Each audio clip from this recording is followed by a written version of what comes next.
ఒకసారి freshers market చూసుకున్నా, experience market చూసుకున్నా, ఏదైనా సరే ఇప్పుడు బిగ్ ట్రెండ్ ఏంటంటే ఆర్టిఫిషియల్ ఇంటెలిజెన్స్. మనం అందరం కామన్గా మాట్లాడుకునేది మార్నింగ్ లెగిసిన కాడి నుంచి ఏఐ ఏఐ ఏఐ. మరి ఈ ఏఐ ఎక్కడి నుంచి వచ్చింది? అసలు ఆ డేటా ఏంటి? డేటా ఏం చేస్తుంది? డేటా సైన్స్ అంటే ఏంటి? అసలు ఫ్రెషర్స్కి జాబ్స్ ఉన్నాయా లేవా?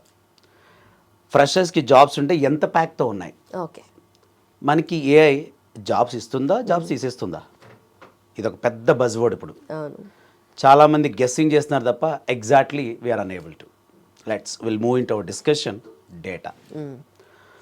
సో డేటా అనేది చాలా waste material if it doesn't have any intelligence. Okay, if you are adding intelligence to data, దానంత పవర్ఫుల్ ఏది లేదు. అంటే ఏఐకి పేరెంట్స్ ఉన్నారు, మమ్ అండ్ డాడ్, వాళ్ళ పేరే data. Okay, there is no data, there is no meaning of artificial intelligence. There is no data, there is no meaning of data analyst. There is no data, there is no meaning of data engineering. There is no data, there is no meaning of data scientist.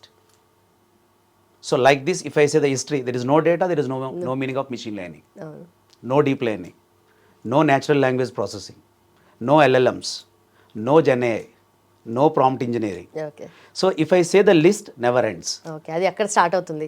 అంతే. It starts from DATA.